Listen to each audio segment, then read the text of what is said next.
Само за изминалия месец са предизвикани 2 аварии заради хвърляне на клони по въздушни електропроводи с напрежение 20 000 волта.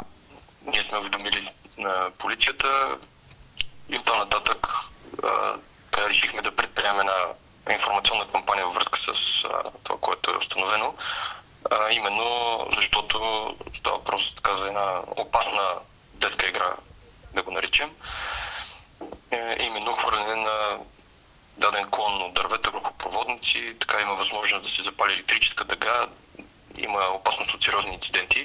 И двата случая за месец декември в Бургас са регистрирани в Приморски парк. Много опасна игра, те трябва да се занимават органите, да ги наблюдават. Желателно е децата да имат родителски контрол на първо място, преди всичко. От Комисията за борба с противообществените прояви от понеделник влизат в училищата, за да говорят с учениците за последствията от подобни рискови занимания. В Бургас преди години имахме дете, което загина при изрязване на такава мрежа. В квартал Горно Езерово, мисля, че беше. От комисията алармираха и за друга рискова сред тинейджерите мода – правене на селфита на опасни места. Се вържат с тенденцията, всеки се подлага на екстремни ситуации, така че пак всеки се решава само за себе си.